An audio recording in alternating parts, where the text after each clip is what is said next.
Hello everyone. आज की video में हम BCom second semester financial accounting का प्रीवियस ईयर पेपर सॉल्व करवाने वाले हैं और आपको इससे ये आइडिया मिल जाएगा कि एग्ज़ामिनेशन में किस टाइप का क्वेश्चन आएगा। ओके और आपको ये भी पता चल जाएगा कि एग्ज़ामिनेशन में सारे टॉपिक से क्वेश्चन पूछता है, इसलिए सारा टॉपिक का एमसीक्यू सर्च कर लीजिए। ठीक है, और अच्छे से पेपर दीजिए। पेपर ऑप्शनल आप लोगों का आएगा। फर्स्ट सेमेस्टर रिटन एग्जामिनेशन होता है और सेकंड सेमेस्टर वाला जो पेपर है वो आपका ऑप्शनल होगा। ओके, आज का पहला क्वेश्चन है। टोटल आज हम आपको 20 क्वेश्चन डिस्कस करवाने वाले हैं। ठीक है, यहाँ पर आपको हम एक्सप्लेन नहीं करेंगे, डायरेक्ट आंसर बता देंगे और आपको जो भी समझ में नहीं आएगा आप कमेंट कर दीजिएगा। ओके, उसको हम एक्सप्लेन करके भी वीडियो बना देंगे। ठीक है, क्योंकि टाइम नहीं है और टोटल हमको 100 क्वेश्चन आपको डिस्कस करना है। ठीक है, और आपको ये पीडीएफ मेरे टेलीग्राम चैनल पर मिल जाएगा और किसी किसी पीडीएफ में पासवर्ड लिखा हुआ है, मतलब आपसे ओपन नहीं हो रहा होगा, तो पासवर्ड है अनुराधा मैम। ठीक है, और टेलीग्राम चैनल का नाम है commerce knowledge by Anuradha ma'am. आज का पहला क्वेश्चन है, Dash is a specialized branch of accounting that keeps track of a company financial transaction. Cost accounting option ये होगा ही नहीं, क्योंकि कॉस्ट अकाउंटिंग से कॉस्ट पता चलता है। मैनेजमेंट अकाउंटिंग होगा नहीं। और हमारा ये हम पेपर किसका सॉल्व करा रहे हैं, फाइनेंशियल अकाउंटिंग। इससे हमें बिजनेस का फाइनेंशियल पोजीशन पता चलता है, कंपनी के फाइनेंशियल पोजीशन के बारे में। तो आंसर हमारा क्या होगा, फाइनेंशियल अकाउंटिंग, वित्तीय लेखांकन। क्वेश्चन हिंदी में भी दिया हुआ है। ठीक है, सेम वही चीज़ है। आंसर हमारा देखिए थर्ड है फाइनेंशियल अकाउंटिंग। फाइनेंशियल अकाउंटिंग को हिंदी में बोलते हैं वित्तीय लेखांकन। तो आप यहाँ से देख लीजिएगा। ठीक है, पीडीएफ टेलीग्राम चैनल पर है और टेलीग्राम चैनल से डाउनलोड करके आप उसको पढ़ लीजिएगा। दूसरा क्वेश्चन है, financial accountancy is governed bye. तो फर्स्ट ऑप्शन दिया हुआ है लोकल स्टैंडर्ड ओनली, ये तो होगा नहीं।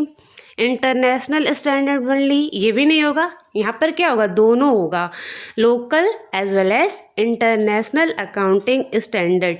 ये आपको क्लास 11th में पढ़ाया गया है और क्लास 11th में हम बोले थे कि आप जो भी पढ़ रहे हैं आगे काम आने वाला है। ओके, अगला आपका क्वेश्चन नंबर तीसरा है, which is not a benefit of financial accounting. Financial accounting का कौन सा बेनिफिट नहीं है। फर्स्ट ऑप्शन है मेंटेनिंग सिस्टमेटिक रिकॉर्ड। मतलब वित्तीय लेखांकन में आपको पढ़ाया गया था ना कि जो भी हम रिकॉर्ड बनाते हैं एक सिस्टमेटिक तरीके से बनाते हैं, व्यवस्थित बनाए, ये तो हमारा बेनिफिट एडवांटेज है। दूसरा ऑप्शन दिया हुआ है protecting and safeguarding business assets. तीसरा ऑप्शन दिया है हिस्टोरिकल इन नेचर और लास्ट ऑप्शन दिया हुआ फैसिलिटेट रैशनल डिसीजन मेकिंग। तो पूछा है कौन सा लाभ नहीं है, तो यहाँ पर ऑप्शन है तीसरा वाला, प्रकृति में ऐतिहासिक। आपको जब वित्तीय लेखांकन के बारे में बताया गया था, वित्तीय लेखांकन होता क्या है, ठीक है, इसके उद्देश्य क्या है, एडवांटेज डिसएडवांटेज क्या है, तो वहाँ से भी क्वेश्चन पूछा हुआ है, आप उसको भी एक बार देख लीजिएगा। ओके, तो आंसर आपका हिस्टोरिकल इन नेचर है, प्रकृति में ऐतिहासिक। क्वेश्चन नंबर 4 आप लोगों का है, dash are the basis of the financial accounting. Hindi में है व्यवसाय के वित्तीय लेखांकन के आधार है। तो अकाउंटिंग का आधार क्या है, अकाउंटिंग का आधार क्या है, तो पहला ऑप्शन दिया हुआ है लेखा रिकॉर्ड, दूसरा दिया हुआ है बही खाता पद्धति और तीसरा दिया है बिक्री की मात्रा। तो आप लोग ये पढ़े हुए हैं ना कि एक ये हमारा बही खाता बुक कीपिंग है और अकाउंटिंग रिकॉर्ड। तो आंसर है हमारा बोथ ए एंड बी। अगला क्वेश्चन है question number 5। Financial accounting provide accounting information to the dash the information is useful for internal purpose also. Hindi में ये क्वेश्चन दिया हुआ है, वित्तीय लेखांकन डैश को लेखांकन सूचना प्रदान करता है, हालांकि यह सूचना आंतरिक उद्देश्यों के लिए भी उपयोगी है। अगर आप लोगों को कभी क्वेश्चन नहीं आता है, ठीक है, तो आप ऑप्शन से भी आंसर पता कर सकते हैं। तो यहाँ पर दिया है कि आंतरिक उद्देश्यों के लिए भी उपयोगी है। तो पहला दिया हुआ प्रतियोगी कंपटीटर्स, उसके बाद एक अगला ऑप्शन दिया हुआ है कंपनी, नेक्स्ट ऑप्शन है इंटरनल यूज़र और एक और ऑप्शन दिया एक्सटर्नल यूज़र। ठीक है, तो यहाँ पर आंसर किसको इंफॉर्मेशन प्रोवाइड करता है? तो बाहरी उपयोगकर्ता को। ओके, बाहरी उपयोगकर्ता को एक्सटर्नल यूज़र्स आंसर है। क्वेश्चन दिया हुआ वित्तीय लेखांकन डैश को लेखांकन सूचना प्रदान करता है। अकाउंटिंग इन्फॉर्मेशन किसे पता चलता है? एक्सटर्नल यूज़र, लोगों को हमारे कंपनी के फाइनेंशियल पोजीशन के बारे में पता चलता है। तो यहाँ पर आंसर है बाहरी उपयोगकर्ता। नेक्स्ट है फाइनेंशियल अकाउंटिंग रिपोर्ट्स इंक्लूड। वित्तीय लेखा रिपोर्ट में शामिल है, क्या क्या इंक्लूड होता है फाइनेंशियल अकाउंटिंग में? ये आपको बहुत बार बताया गया हुआ है स्टार्टिंग से। तो पीएल अकाउंट आपका इंक्लूड है, profit and loss account, directors report भी इंक्लूड है, balance sheet and auditors report. तो आंसर क्या होगा? All of the above. देखिए, ठीक है, वित्तीय लेखा रिपोर्ट में क्या क्या शामिल है? लाभ और हानि खाता, निदेशकों का रिपोर्ट भी इंक्लूड होता है, बैलेंस शीट और ऑडिटर की रिपोर्ट। तो आंसर आपका क्या है? All of the above. Next question है क्वेश्चन नंबर 7।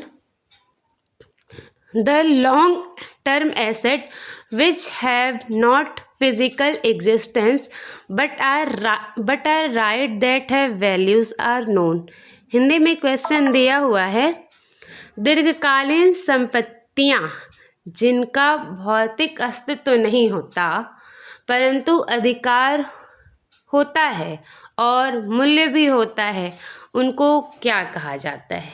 ये आपको पढ़ाया गया ना, कई बार पढ़ाया गया है। अच्छा, आप एसेट्स का नाम बताइए जो कि एसेट्स है लेकिन हम उसे छू नहीं सकते। जैसे फिक्स एसेट है, फिक्स एसेट को हम छू सकते हैं, लेकिन कौन सा एसेट होता है जिसे हम छू भी नहीं सकते? जैसे गुडविल हुआ, गुडविल हमारा एसेट है बट उसे हम छू नहीं सकते हैं। ठीक है, तो यहाँ पर पूछा है कि दीर्घकालीन संपत्तियाँ जिनका भौतिक अस्तित्व नहीं होता है, मतलब जिसका कोई फिजिकल एग्जिस्टेंस है ही नहीं परंतु अधिकार होता है और मूल्य होता है, उनको कहा जाता है इंटेंजिबल एसेट्स। ठीक है, जिन्हें हम छू नहीं सकते हैं। गुडविल हुआ, ठीक है, गुडविल ये हमारा एसेट्स है। ठीक है, कभी कभी टीचर में भी गुडविल होता है, अगर टीचर चले जाए तो वहाँ से गुडविल भी चला जाता है ना, ऐसा। अगला क्वेश्चन है नेक्स्ट, ऑप्शन क्या है? अमूर्त संपत्तियाँ है। ओके, आंसर क्या है? अमूर्त संपत्तियाँ। ध्यान रखिएगा, एक मूर्त जिसे हम छू सकते हैं, ठीक है, बिल्डिंग वगैरह, और अमूर्त जिससे हम टच नहीं कर सकते हैं, इंटेंजिबल एसेट्स हुआ। क्वेश्चन नंबर 8 है, ऐसी संपत्तियां जिन्हें अल्प अवधि के अंदर रोकड़ में तब्दील किया जा सकता है। मतलब ऐसे एसेट का नाम बताइए जिससे बहुत कम ही समय में कैश में ट्रांसफ़र कर दिया जाता है। तो आंसर क्या है? Current assets. The asset which can be converted into cash with in a short period, that is 1 year और लेस। मतलब 1 साल के अंदर ही उसे हम कैश में कन्वर्ट कर सकते हैं। तो आप एग्जाम्पल दीजिएगा करंट एसेट्स का। ठीक है, आंसर है चालू संपत्तियाँ। नेक्स्ट क्वेश्चन है question number 9। Which of the following statement is incorrect. यहाँ ध्यान रखना है कि ये इनकरेक्ट पूछ रहा है, ठीक है। तो आप लोग बुक से देख के अच्छे से इसका फॉर्मूला याद कर लीजिएगा, ठीक है। तो आंसर आपका है लायबिलिटी, रॉन्ग पूछा है ना, तो ये सी वाला रॉन्ग है। क्वेश्चन नंबर 10 है which of the following is not an assets. Question पूछा है कि इसमें से एसेट्स कौन सा नहीं है, निम्नलिखित में से संपत्ति कौन सी संपत्ति नहीं है।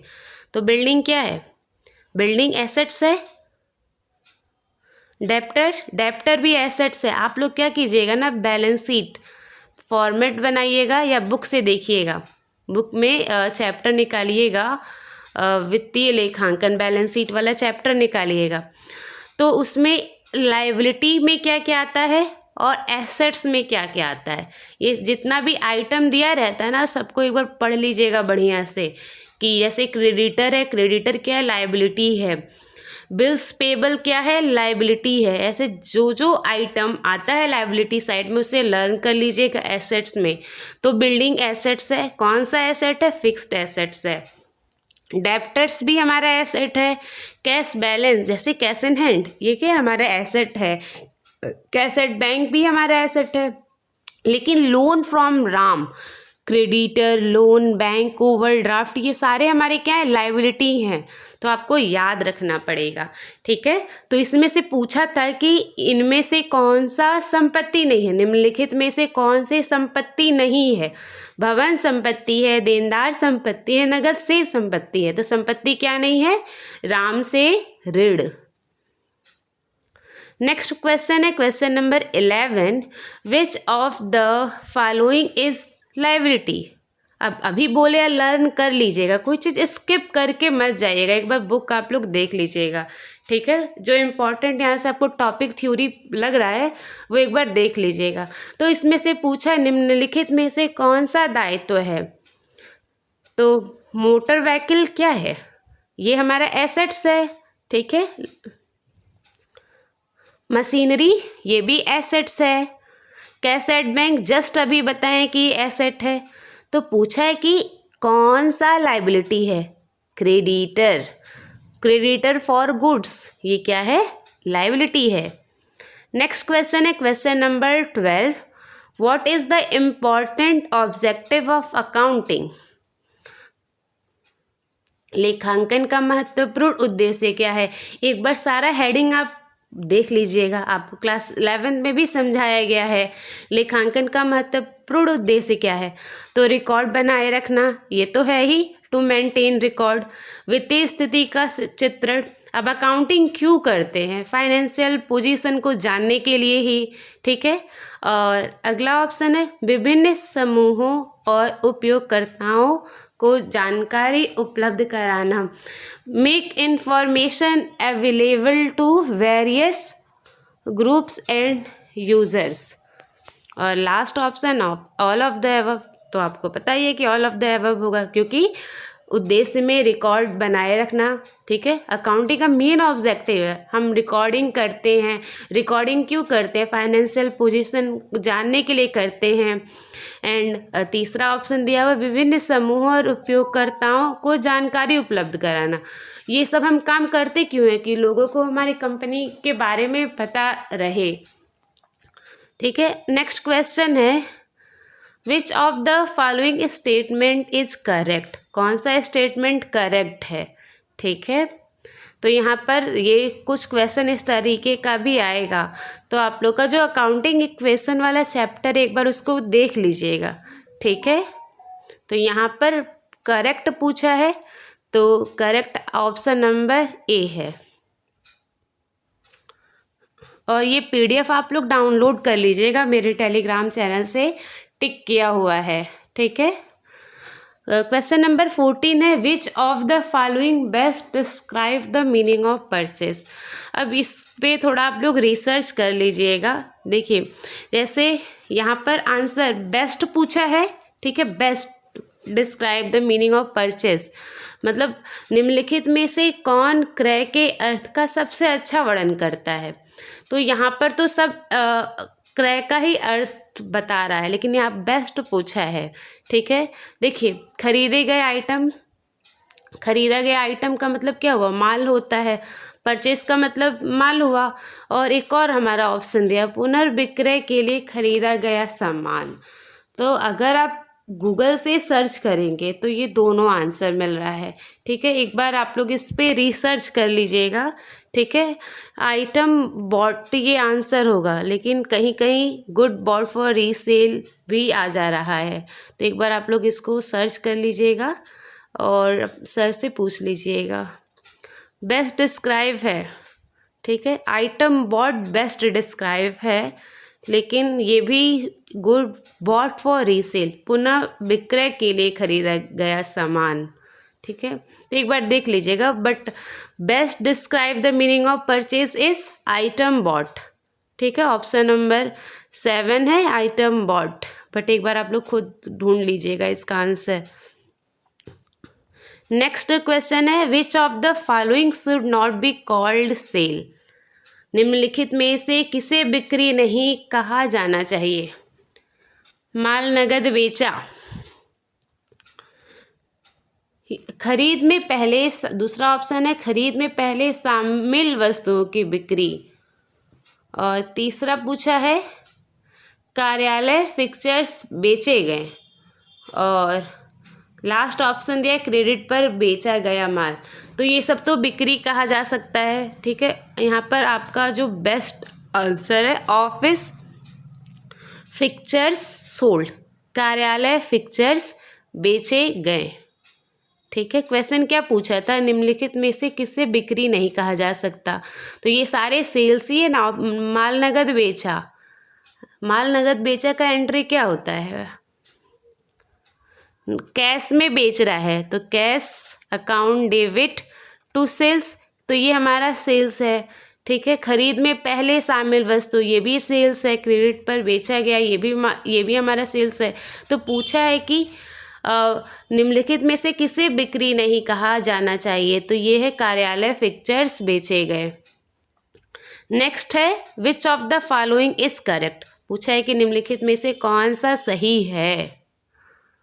ऑप्शन है प्रॉफिट रिड्यूस कैपिटल, इनकरेक्ट है, ये तो सरासर गलत है। लाभ पूंजी को कम करता है, पूंजी को कम नहीं करता है। ठीक है, और दूसरा ऑप्शन है लाभ से पूंजी बढ़ती है, तो प्रॉफिट से हमारा क्या हो रहा है, कैपिटल इंक्रीज हो ही रहा है।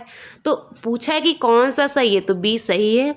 ठीक है, और नेक्स्ट क्वेश्चन है question number 17, business is said to be in a profit when, व्यवसाय को लाभ में तब कहा जा सकता है, व्यवसाय को लाभ में तब कहा जाता है, मतलब बिजनेस को प्रॉफिट में कब बोलेंगे, business is said to be in a profit when.